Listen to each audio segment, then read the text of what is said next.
오늘은 2020년 마지막 주일입니다. 한 해를 되돌아보는 그런 마음들이 여러분들에게 있을 것이고, 또 내년에는 어떻게 살아야 되나 그런 마음도 있을 것인데, 이러한 시점에 하나님 우리에게 주신 삶의 목적이 무엇인가, 그것에 대해서 한번 생각해 보고자 제목을 잡아보았습니다. 이 세상의 모든 것은 저마다의 목적이 있습니다.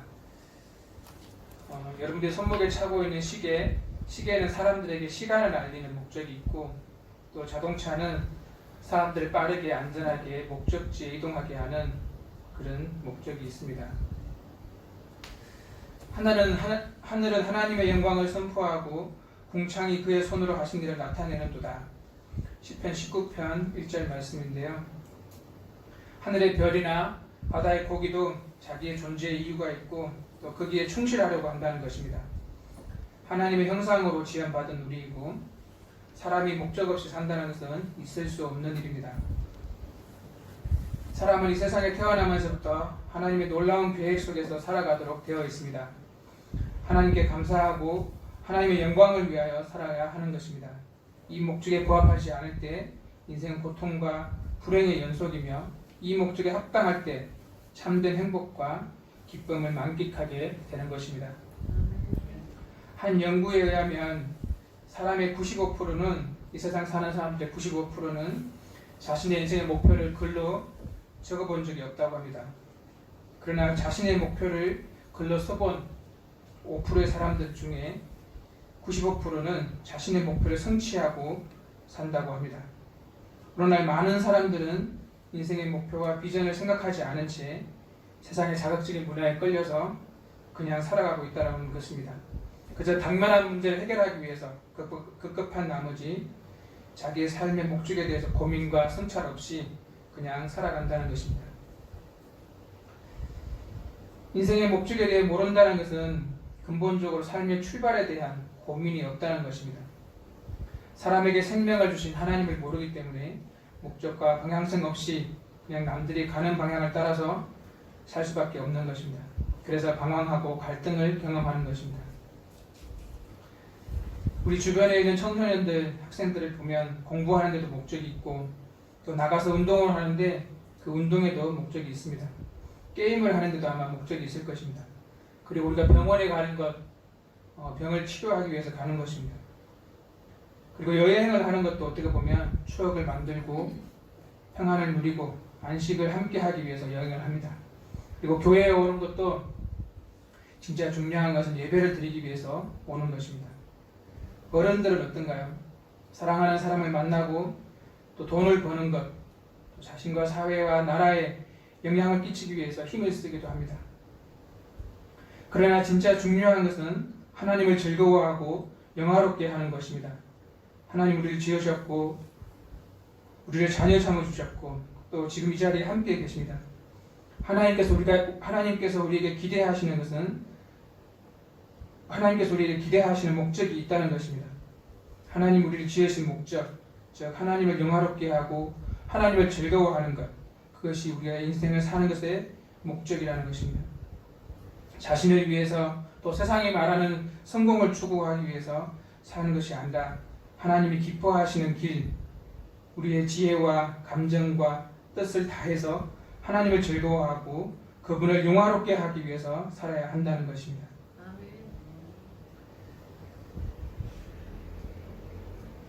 청소년들이 좋은 학교를 가기 위해서 열심히 공부하는 것, 그리고 어른들이 돈을 많이 버는 것, 이름을 떨치는 것, 다 하지 말라는 것이 아니라 그 모든 것 위에 하나님을 위한 것이라는 것을 잊지 말아야 한다는 것입니다.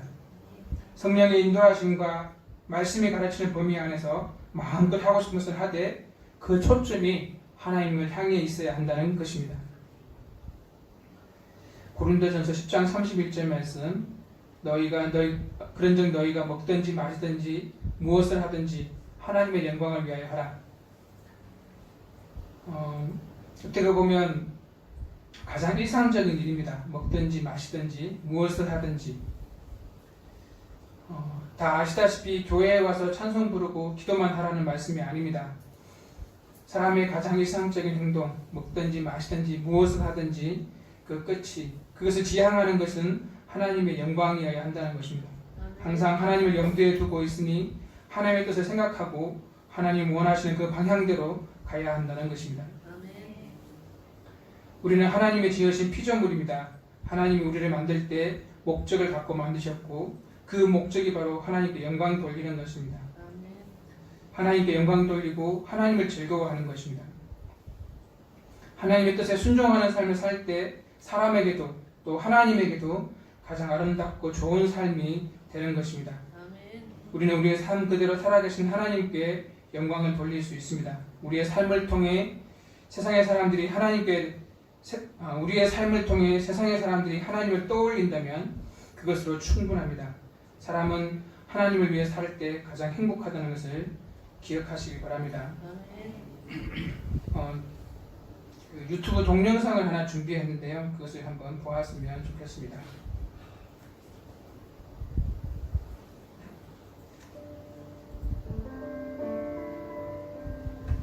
뉴욕에서 버스를 모는 한 운전기사가 있습니다. 해질 무렵 하루를 끝마친 사람들이 정류장에서 버스를 기다리고 있습니다. 그들의 하루가 어떠했는지 알 수 없지만 얼굴 속 하루의 고됨이 고스란히 남아 있습니다. 정류장에 버스가 도착하고 사람들은 하나둘 버스에 오릅니다.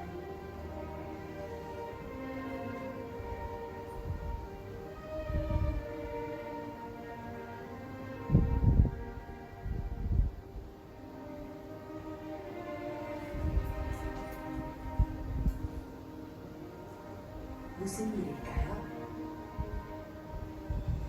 목적지에 도착해 내리는 승객들의 입가에 잔잔한 미소가 번져 있습니다. 사실 운전기사는 버스에 오르는 승객들을 밝은 미소와 따뜻한 인사로 맞으며 아침마다 버스에 오를 승객들을 위해 기도하고 한 사람 한 사람을 축복했다는 것이었습니다. 오늘 하루 우리의 삶 속에서 우리 자신이 하나님을 만나고 이웃에게도 하나님의 임재를 느끼게 할 수 있는 삶의 모습이 있습니까?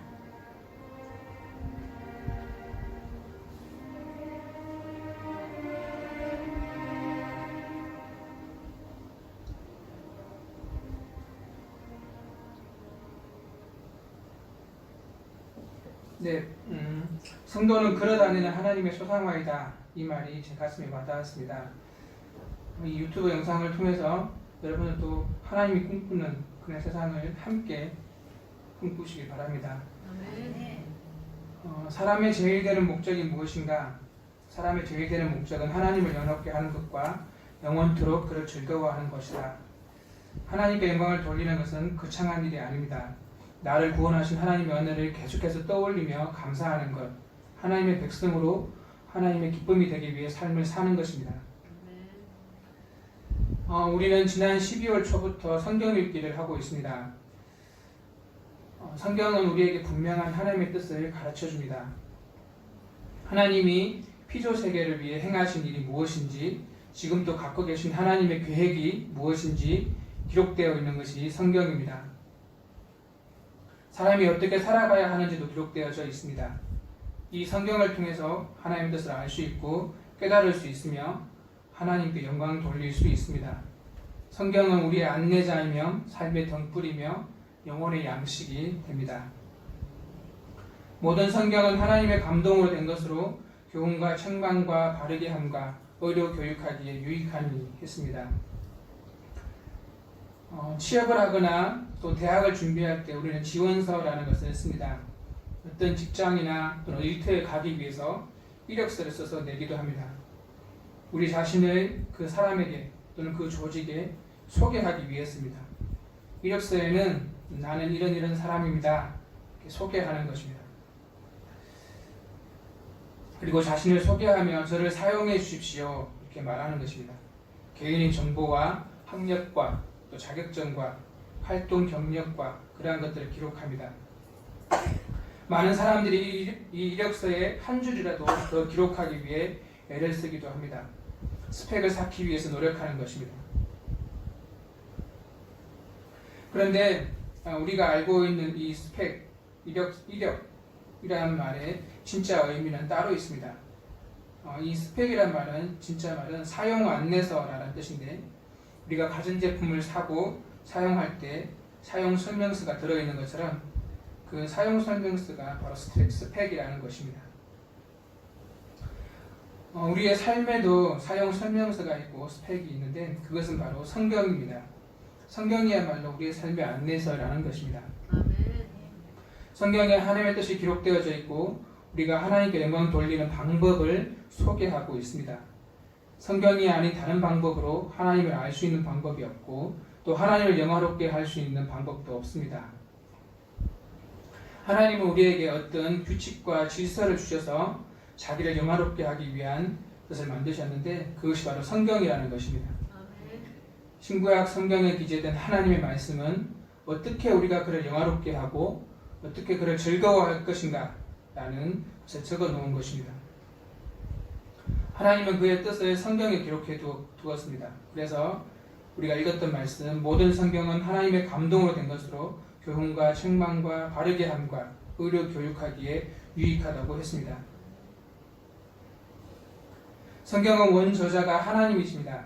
성경은 우리에게 교훈을 주고 나쁜 길로 나아갈 때 책망하고 또 원하시는 방향으로 나아갈 수 있도록 우리를 이끌어 주십니다. 우리가 하나님의 뜻을 알고 하나님을 영화롭게 하는 유일한 방법은 바로 성경에 있습니다. 우리는 성경을 읽고 하나님의 뜻을 따라 알아가야 할 것입니다.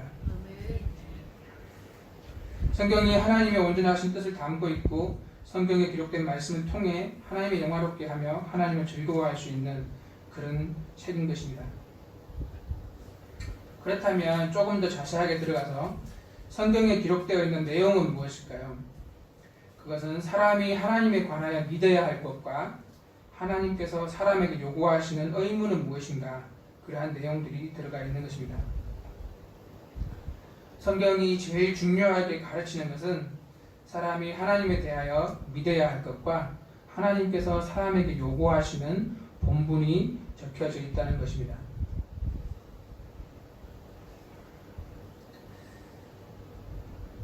하나님이 눈에 보이지는 않지만 우리는 하나님을 믿습니다. 어떻게 믿을 수 있을까요? 하나님이 그동안 하늘과 땅과 자기 백성들을 위해서 해오신 많은 일들이 있습니다. 그 많은 일들을 통해서 우리는 하나님을 알고 믿을 수 있습니다. 세상을 창조하시고 자기 백성들을 만드셨고 또 예수님을 보내셔서 우리를 구원하셨고 또 성령을 보내셔서 많은 이야기들을 성경에 기록해 놓으셨습니다. 성경에 기록된 하나님의 말씀을 읽고 알므로 하나님이 누구인지 아는 것입니다. 성경은 하나님이 어떤 분인지 알게 해주시는 책이므로 꼭 읽어야 합니다. 하나님을 믿는다면서 성경을 읽지 않는다면 하나님을 믿고 있다고 하면서 자신이 믿는 그 하나님이 누구인지 잘 모르는 것입니다.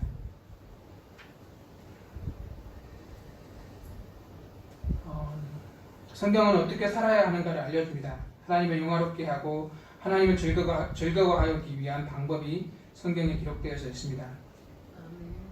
세상은 말하기를 이 세상은 우연히 만들어진 것이다 그렇게 이야기합니다. 그러나 성경은 태초에 하나님이 천지를 창조하셨다 그렇게 이야기합니다. 세상 사람들은 우리 인간의 가치는 사람의 소유와 실력에 달려있다고 생각합니다. 그러나 성경은 하나님이 자기 형상대로 곧 하나님의 형상대로 사람을 창조하셨다.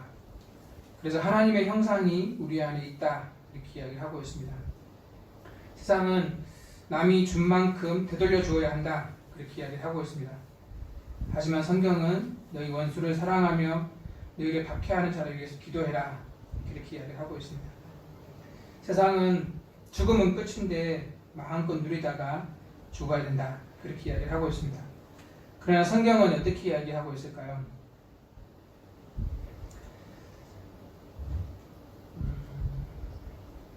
성경의 말씀은 우리의 삶을 변화시키는 능력이 있습니다. 참다운 삶을 살게 합니다. 우리의 삶을 변화시키는 것은 교회의 여러 이벤트나 프로그램이 아니라 말씀 그 자체입니다. 이 말씀은 이미 오래전에 창조에 관여한 것이 되었고 지금도 재창조의 역사를 일으켜가고 있습니다. 말씀을 읽고 이해하지 못하면 그냥 교회 생활이 될 뿐입니다. 말씀에 의한 변화가 진정한 변화입니다. 우리의 잘못된 하나님과의 관계, 또 우리의 잘못된 자신과의 관계, 또 이웃과의 관계, 또 세상과의 관계, 이 모든 것들을 올바르게 회복시키기 위해서는 우리가 성경을 보고 그 성경에서 합당하게 우리가 느끼고 깨닫고 그 삶을 실천해 나가야 할 것입니다. 성경을 많이 읽고 하나님을 알고 하나님의 뜻대로 사는 삶, 그것과 세상적으로 성공하는 삶은 다릅니다. 우리는 흔히 이 둘을 묶어서 하나님을 잘 믿으면 성공하고 하나님을 잘 믿으면 성공한다고 배우고 가르칠 때가 많지만 성경에서 이야기하는 것과 다를 수도 있습니다. 사람들은 모두가 보람 있는 삶을 살고자 합니다. 그러나 그 방법을 모르는 경우가 많이 있는데 성경을 통해서 사람이 하나님을 믿어야 하며 또 하나님의 말씀을 지키면서 살아야 한다는 것을 알게 되는 것입니다. 그래서 우리는 말씀으로 돌아가서 하나님이 원하시는 삶과 또 사역이 무엇인지를 재발견하고 그렇게 방향을 바꾸어야 합니다. 죄악으로 황무한 이 땅을 하나님이 긍휼하심으로 주신 그 마음이 담겨있는 성경을 통해서 우리는 다시 새롭게 부흥시키려는 그 하나님의 역사에 동참해야 할 것입니다. 진정한 부흥은 말씀으로 돌아가서 하나님과 참된 관계를 회복하는 것이며 그의 나라를 이 땅에 회복하는 것입니다. 우리의 죄악을 용서하고 이 땅에 무너진 기초를 다시 세우는 일, 그것은 성경을 읽음으로 시작해야 할 것입니다.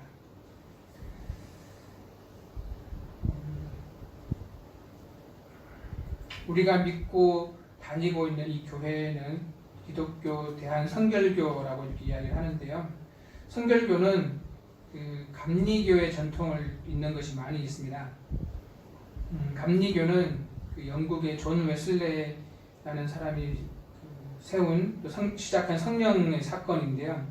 그 성령의 운동이었던 감리교 존 웨슬레 운동은 1700년대의 사건이고 그보다 100년 전에 청교도 혁명이 있었습니다. 청교도 혁명에서 가장 중요한 일이 하나 있었는데 영국 교회가 공통으로 따라야 되겠다고 생각하는 전례와 또 교리와 권징 그런 것들의 기준을 수립할 수 있는 그런 필요를 세웠는데 그 필요를 가지고 웨스트민스터 총회를 소집했었습니다. 잉글랜드와 스코틀랜드의 교회의 모든 총대들이 모이고 정치인들이 모이고 의원들이 모여서 5년 동안 지속된 회의를 하고 기도를 하고 토론을 하고 해서 이 학식 있고 거룩하고 분별력 있는 이 신학자들이 모여서 신앙 고백서라는 것을 작성하게 되었습니다. 그것이 웨스트민스터 신앙 고백서입니다. 우리가 흔히 이야기하고 있는 웨스트민스터 신앙 고백 그리고 교리 장정 그리고 웨스트민스터 대요리 문답, 소요리 문답 하는 것들이 그때 작성되게 되었었습니다. 이 소요리 문답, 대요리 문답, 신앙 고백은 많은 장단점을 가지고 있지만 처음 초반부에 나오는 몇 부분들은 진짜 중요합니다. 그 첫 질문이 무엇이냐면 인간의 제일 되는 목적은 무엇인가? 이것입니다. 우리의 삶에서 최고의 목적은 무엇인가? 이 질문을 하고 있는 것이죠. 사람의 진짜 목적은, 진짜 삶의 목적은 하나님을 영화롭게 하고 그분을 영원히 즐거워하는 것이다. 이렇게 나와 있습니다. 사람이 왜 존재하는가? 사람의 존재 이유를 묻고 있는 것입니다. 모든 사람은 창조주이신 하나님께서 뜻을 갖고 지으신 피조물입니다. 우리를 지으신 하나님께 영광을 돌리고 그 삶 속에서 영원히 하나님을 즐거워하는 것이 우리의 목적입니다. 웨스트민스터 교리 장정에 나오는 첫 번째, 두 번째, 세 번째 그것을 다시 한번 보고 마치도록 하겠습니다. 사람의 제일 되는 목적은 무엇인가? 사람의 제일 되는 목적은 하나님을 영화롭게 하는 것과 또 영원토록 그를 즐거워하는 것이다. 그리고 하나님께서 무슨 규칙을 우리에게 주셔서 어떻게 우리를 어떻게 자기를 영화롭게 하고 즐거워할 것인가? 신구약 성경에 기재된 하나님의 말씀을 통해서 어떻게 우리가 그를 영화롭게 하고 즐거워할 것인가를 지시하신다는 것입니다. 그래서 우리는 성경을 꼭 읽어야 하고 그것을 통해서 하나님을 즐거워할 수 있습니다. 성경이 제일 중요하게 가르치는 것은 하나님에 대해서 어떻게 믿을 것과 또 하나님께서 사람에게 요구하시는 것은 무엇인가 그것을 이야기하고 있다는 것입니다. 기도하도록 하겠습니다. 살아계신 하나님, 2020년 마지막 예배를 드리고 한 해를 되돌아보며 또 새로운 해를 생각하는 중요한 날입니다. 이 시점에 하나님이 우리를 만드신 목적과 또 그 존재 이유와 또 우리가 어떻게 살아야 되는 것인가에 대해서 생각해 보았습니다. 이 부족한 말씀을 통해서 천지를 창조하실 때 가지고 계셨던 그 하나님의 그 목적 그리고 우리가 지음받은 목적을 가지고 하나님께 나아가기를 원합니다.